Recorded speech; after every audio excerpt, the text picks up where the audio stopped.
Now available in paperback and e-readers. John Haynes, 1987. Learn lessons about life and teenage love in the 1980s in this coming-of-age John Haynes story. Get your copy of John Haynes, 1987 in paperback and e-readers at Amazon.com and online booksellers everywhere. A U.S. soldier is in the custody of North Korean officials after crossing into the demilitarized zone.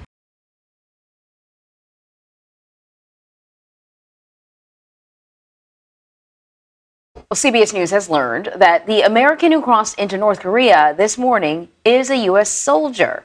He is said to have crossed over the military demarcation line that divides South Korea from North Korea. The exact circumstances of what happened, though, that remains unclear. So joining us now is CBS News senior foreign correspondent Liz Palmer. So this is quite a development, Liz. What are we learning about what happened? It's a very peculiar story. What do we know? We know that there were a group of tourists who had come up to a specific place on the DMZ. It's a great long strip of heavily mined land between North and South Korea. And there is this place which has some buildings. You can see in the picture there, the blue buildings where negotiations when they do take place between North and South Korea, happen in those blue buildings. But that whole area is a tourist site, and you can sign up for a bus tour. The bus will take you from Seoul up to the military headquarters of the Joint Command that patrols it. You get in another bus and go up to that area, hear a little bit about the history, have a look at where their historic negotiations have taken place in the past, and then you go home.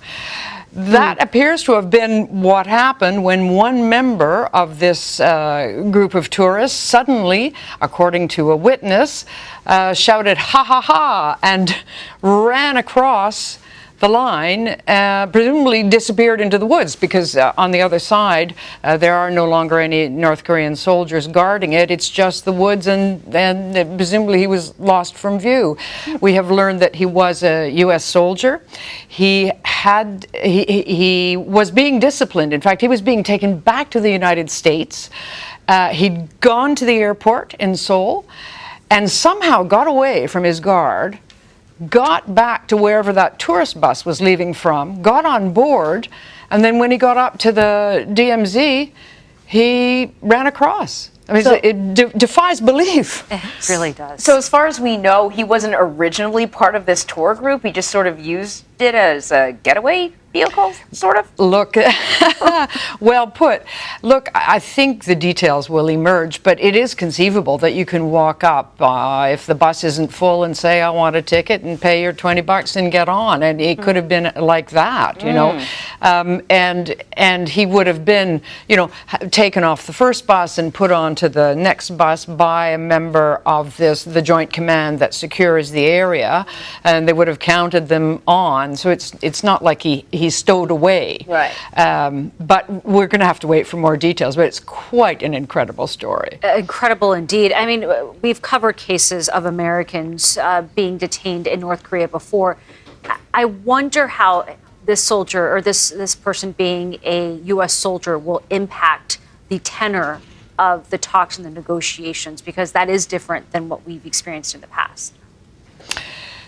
It's very hard to tell. Tensions are very high at the moment. The United States and South Korea have been beefing up their military presence along that border and also on either coast. The North Koreans are angry about that. They've been threatening to launch a military satellite, to even do another nuclear test. So it's a very fraught relationship at the moment. It's conceivable that he could become a bargaining chip, which would be bad news for him. But the North Koreans haven't said a word yet. So we're going to have to see. We don't even know where they've caught him or what they've done with him. The American military in charge of the zone has said, we're working with our contacts in the North Korean People's Army to try and resolve this situation.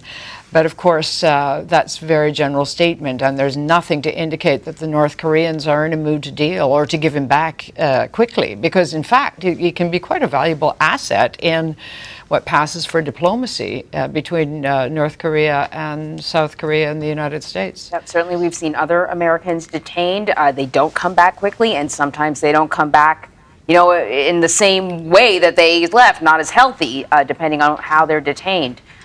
Liz, thank you very much.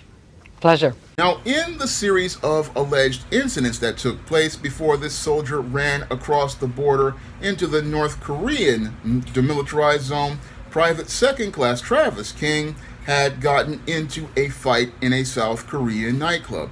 And after getting into this fight at a South Korean nightclub, Private Second Class Travis King, a black man, had been arrested as related to assault charges on the individual he got in a fight with, and also had to pay a fine as related to kicking a police car that he possibly was being put in. And because the Private Second Class Travis King did not allegedly pay a fine, he was arrested and put into a South Korean jail for 2 months and was released on July 10th after serving his time. Now, Private Second Class Travis King, after going and being charged with these crimes, was going to be sent home to Fort Bliss, Texas, where he was going to have to deal with additional military disciplinary charges and a possible dishonorable discharge from the U.S. military. Now, Travis King was being escorted to the airport as related to South Korean customs. However, instead of him getting on the plane, what he decided to do was leave the airport and join a tour at the Korean border village of Panmunjom. Now, as he was going AWOL, he decided to bolt across the border, which was lined with guards and tourists, and ran into North Korea.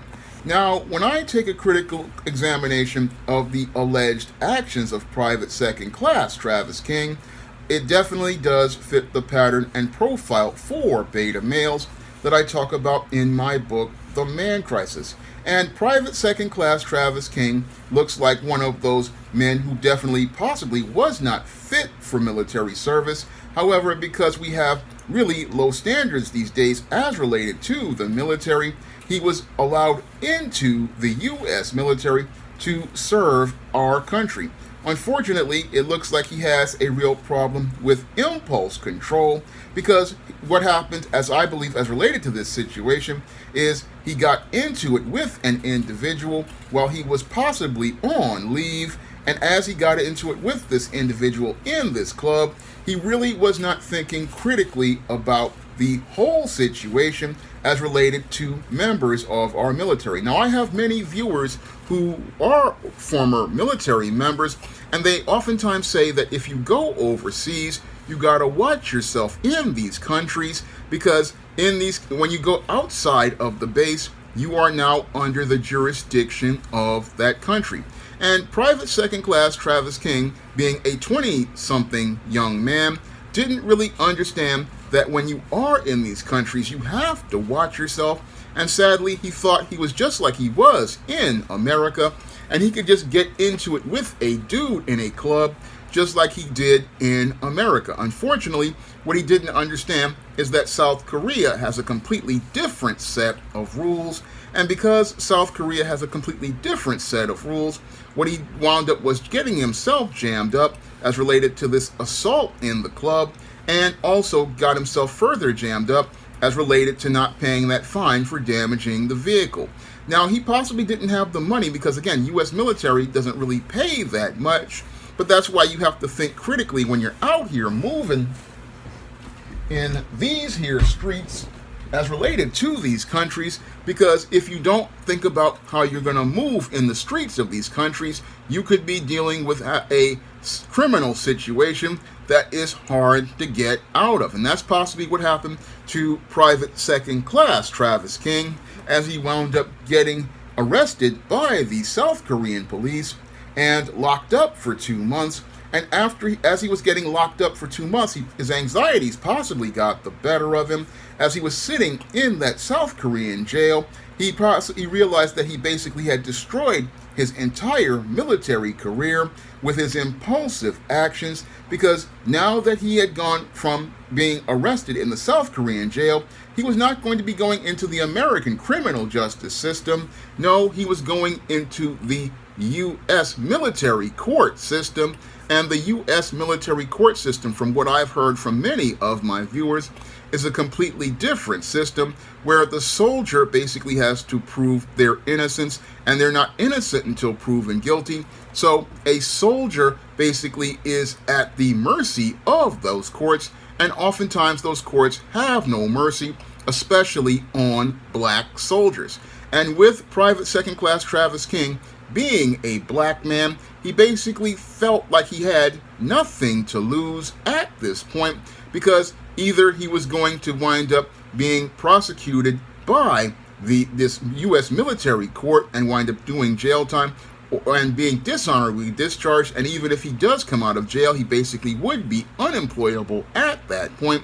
So Private Second Class Travis King, feeling like he had nothing to lose, decided to participate in some more impulsive action, and he decided to participate in some more impulsive action by going and running across the border into North Korea. Now, this was something I believe was planned by the Private Second Class, because the Private Second Class looked at his situation as related to his freedom in America and realized that even his freedom was going to be lost, because as he went into that whole situation as related to going back to America, he was looking at possible jail time as related to military charges, and even worse, looking at a dishonorable discharge from the U.S. military. And with a dishonorable discharge, it means that you basically are not going to be able to get things like grants or any sort of things as related to going to college, or many benefits from the GI Bill.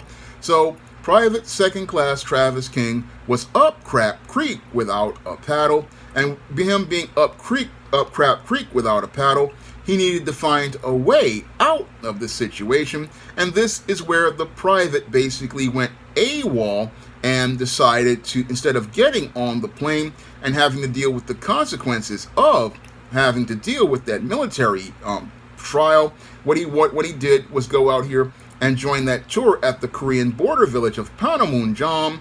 And after he joined that tour, what he did was bolt across the border, hoping that things would be better in North Korea.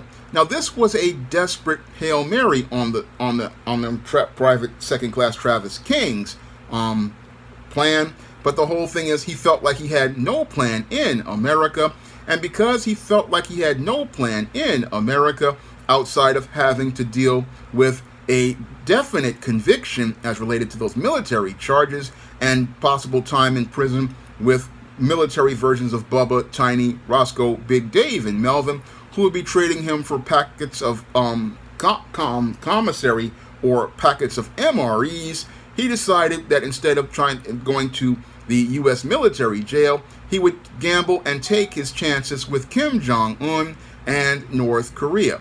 Now, that may have been a losing gambit as I see it, because what would happen to Private Second Class Travis King, a black man, is that he would not possibly be treated well in North Korea, because many of these Asian countries are extremely racist, and they really don't really see black people as anybody they really are concerned about. So this was, again, a desperate ploy from Travis King. He thought this would basically give him an opportunity at freedom, but I doubt he's going to get any freedom, because North Korea is a country that really doesn't have good relations with the U.S. Moreover, North Korea really isn't that concerned about a black man.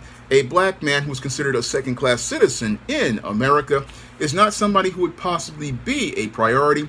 So I look at it as Private Second Class Travis King going from being in the frying pan into the fire, because as he's going into North Korea, he's going to possibly have to deal with a racist country that's going to treat him like even worse than a second-class citizen, as they detain him for an indefinite period of time. And even worse, I doubt anybody from the Biden administration will be making any sort of efforts to go out here and get private second class Travis King out of North Korea, because there's no real political benefit for getting a black man possibly out of North Korea as related to this whole situation, since he's a private second class. It's not like he is someone who has serious information on America. He's just a grunt. And he's a person who, again, willfully and intentionally ran into the country. And with him being a black man who ran willfully and intentionally in the country, I don't see many people in the Biden administration going out of their way to go try to get Travis King out of North Korea. So his detainment may be indefinite for an extended period of time, and it may be indefinite, and he may not receive any sort of benefits whatsoever as related to this whole situation.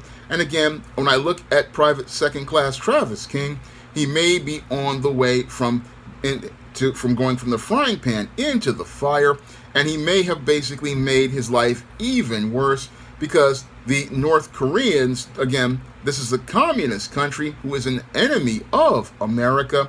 And again, this enemy of America is just as racist as every other country that is a part of white supremacy.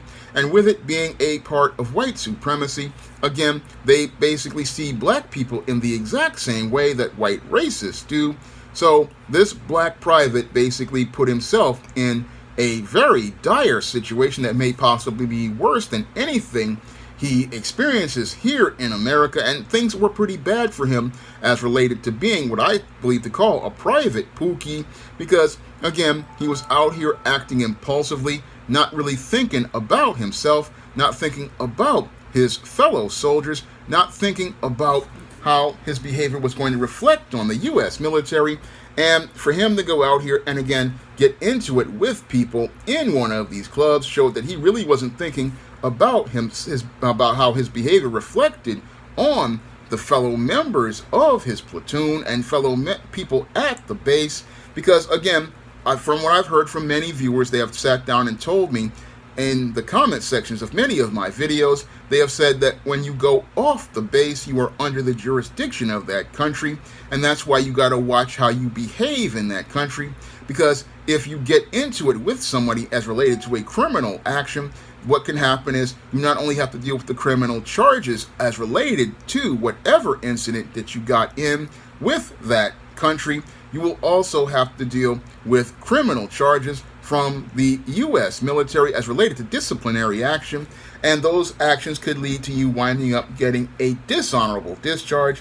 And again, once you get a dishonorable discharge, you're basically done as related to not only your military career, but you're also done as related to things like U.S. grants, and you're also going to have to struggle as related to other federal programs. And again, when I look at the whole situation with this black private second class, these could be the motivations for this man in the military to go out here and look to want to leave the United States and run into North Korea, not understanding running into North Korea was something that basically created an international incident, and this international incident for a black man is going to be seen different than it would be for a white man, a white woman, or even a member of an alternative community like Brittany Griner. There would be people there looking to make a priority to try to get that person out of that country. However, since this black private second class